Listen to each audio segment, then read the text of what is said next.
வணக்கம் ஃப்ரெண்ட்ஸ். நீங்கள் நம்ம டெட்ஃபால் ஃபைண்டிங்கில் பக் வோல்டேஜ் எல்டி வோல்டேஜ் எப்படி செக் பண்ணுறது, எந்த மாதிரி வோல்டேஜ் நமக்கு வந்து டெட்ஃபால் ஃபைண்டிங்கில் என்னென்ன வோல்டேஜ்லாம் ஃபைண்ட் பண்ணணும் அப்படிங்கிறத வந்து நம்ம வந்து பார்த்தோம்.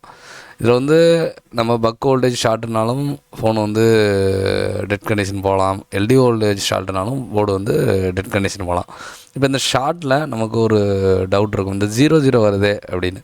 அப்போ கிரவுண்ட் ஷாட் தான் நம்ம கண்டுபிடிக்கிறது பார்க்குறது எல்லாமே பார்த்திங்க அப்படின்னா கிரவுண்ட் ஷாட்னா என்ன? ஒரு பவர் ஐசி இருக்குது, எக்ஸாம்பிளுக்கு ஒரு ஆடியோ ஐசி இருக்குது. பவர் ஐசிலேருந்து ஒரு வோல்டேஜ் பார்த்திங்க அப்படின்னா ஆடியோ ஐசிக்கு போகுதுன்னு வச்சுக்கோங்க. இந்த வோல்டேஜ் வந்து விசிசி, அதாவது ஒரு சப்ளை வோல்டேஜ். இதில் இங்கே ப்ரொடெக்ஷனுக்காக ஃபில்டருக்காக கெப்பாசிட்டர் போட்டிருப்பாங்க, கண்டிப்பாக கெப்பாசிட்டர் கிரவுண்ட் பண்ணியிருப்பாங்க. டயோட் போட்டிருப்பாங்க சேஃப்டிக்காக, இதுவும் கிரவுண்ட் பண்ணியிருப்பாங்க. இப்போ நீங்கள் இந்த லைனை வந்து நம்ம செக் பண்ணும்போது நமக்கு கண்டிப்பாக டயோடு வேல்யூங்கிறது ஒன்று வரும். இந்த டயோடு வேல்யூ வந்துச்சு அப்படின்னா என்ன அர்த்தம்? நமக்கு இந்த லைன் வந்து ஷார்ட் இல்லை அப்படிங்கிறது அர்த்தம். ஆனால் இப்போ இந்த கெப்பாசிட்டர் ஷார்ட் ஆகும்போது உங்களுக்கு கிரவுண்டில் உள்ள 0 டயோடு வேல்யூ என்னாகும்? அந்த நேராக அந்த லைனுக்கு போயிடும். அப்போ இந்த லைனை என்னாகும் அப்படின்னா 0 இருக்கும்.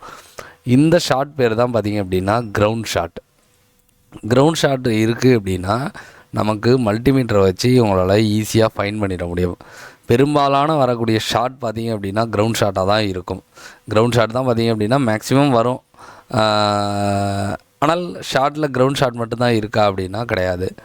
கிரவுண்ட் ஷார்ட் ஆனாலும் தான் நம்ம கண்டுபிடிக்கிறது ஈஸி. அப்போ வேறு என்னங்க ஷார்ட் இருக்குது அப்படின்னா லைன் ஷார்ட் அப்படின்னு ஒரு ஷார்ட் இருக்குது. இது என்ன லைன் ஷார்ட்? அப்போ பவர் ஐசிலேருந்து உங்களோட இஎம்சிக்கு வோல்டேஜ் போகுது, ரெண்டு வோல்டேஜ் போகுது. ஒன்று வந்து விசிசி, இன்னொன்று விசிசிக்கு 2 வோல்டேஜ், வேறு வோல்டேஜ். ஒன்று 2.8, இன்னொன்று 1.8. இந்த 2 வோல்டேஜ் போகுது. இப்போ நீங்கள் இந்த லைனை செக் பண்ணும்போது என்ன வரும்? இந்த லைன்லேயும் டயோடு வேல்யூ வரும், இந்த லைன்லேயும் டயோடு வேல்யூ வரும்.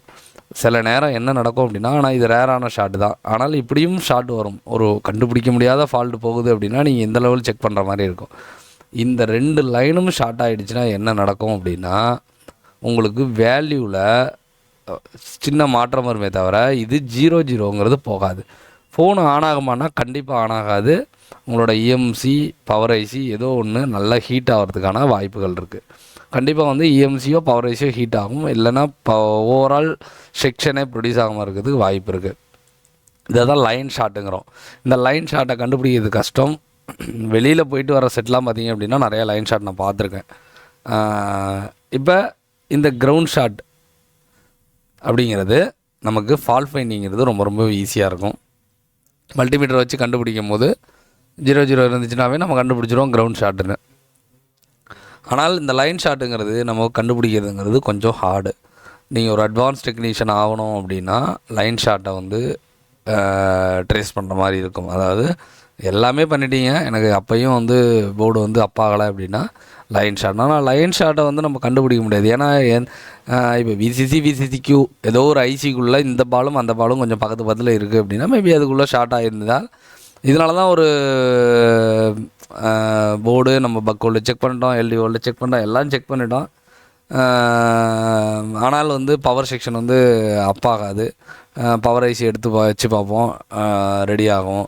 சிபி எடுத்து வச்சு பார்ப்போம், ரெடி ஆகும். அதாவது என்ன ஃபால்ட்டுன்னு தெரியாது, நம்ம லைவாக கண்டுபிடிச்சிருக்க மாட்டோம். ஆனால் ரீபால் பண்ணுவோம், ரெடி ஆகிடும்.